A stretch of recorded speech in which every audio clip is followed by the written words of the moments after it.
Miss Joy, please continue. Yes, Miss Jen. Thank you.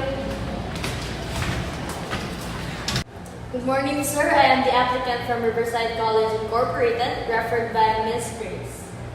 Oh, I see. I already saw your credentials and I'm very impressed. And you're in. Congratulations. Thank you, sir. And as a new employee, I want you to present your proposal on Monday morning. Okay, sir. I will assure you I will not disappoint you. Thank you for accepting me, sir. Let's see, and you're always welcome. Thank you, sir.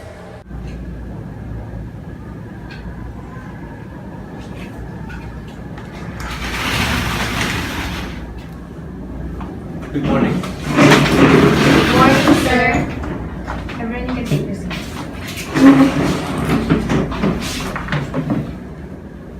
Okay, Miss Joy, you can start now.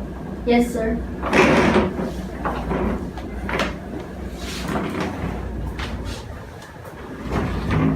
Good morning, sir. Good morning, everyone.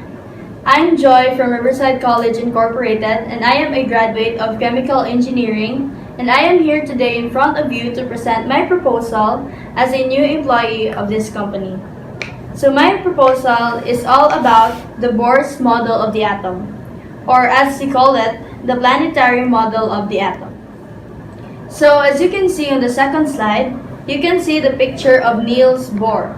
He is the scientist that discovered the planetary model.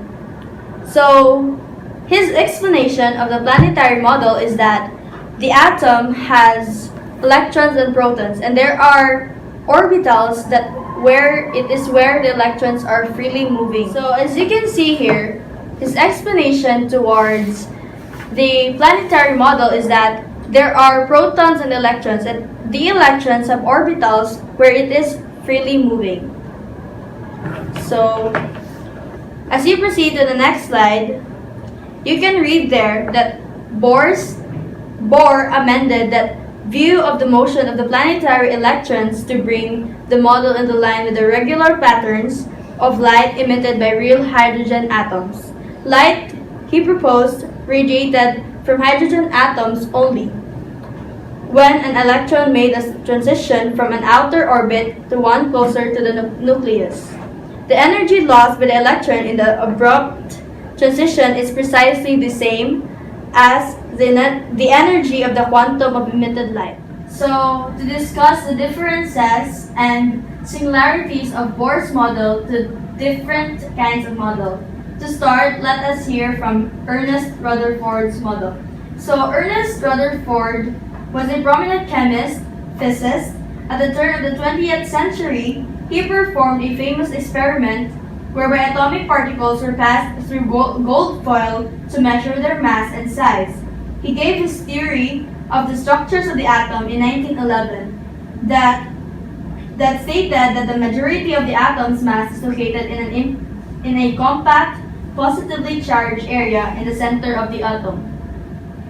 This central positively charged core, which we now term the nucleus, was surrounded by empty space and negative charge. Although Rutherford was not specific about this part, Niels Bohr built upon the Rutherford-Bohr model. He kept the positively charged nucleus part the same, but he further defined that the negatively charged space surrounding it as elections of tiny comparative mass that orbit similar to the solar system. So here it is explained that there are orbitals, unlike in Rutherford's model that he just identified that there are electrons. Okay, so next I will show you a video about another difference of Bohr's model to the quantum model. So here is the video. The Bohr model versus the quantum model. It's quite the comparison. People were asking everywhere, what does the hydrogen atom spectrum look like? They were practically begging for answers when finally they got one in 1913 from Danish physicist Niels Bohr. According to the Bohr's model, the electron can circle the nucleus only in allowed paths, called orbits. When electrons orbit on the energy level closest to the nucleus, it is in its lowest energy state. Remember, electrons cannot exist between orbitals. So, as you have seen in the video, they are the same because both of them have stated that there are orbitals.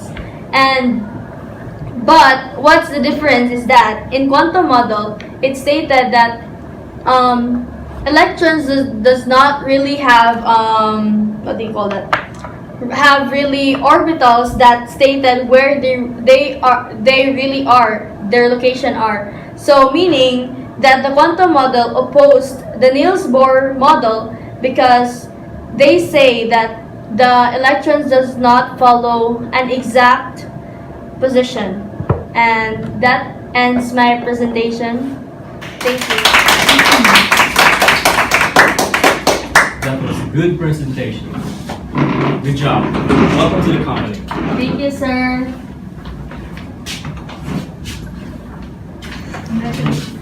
Thank you. Congratulations. Thank you, sir. Congratulations.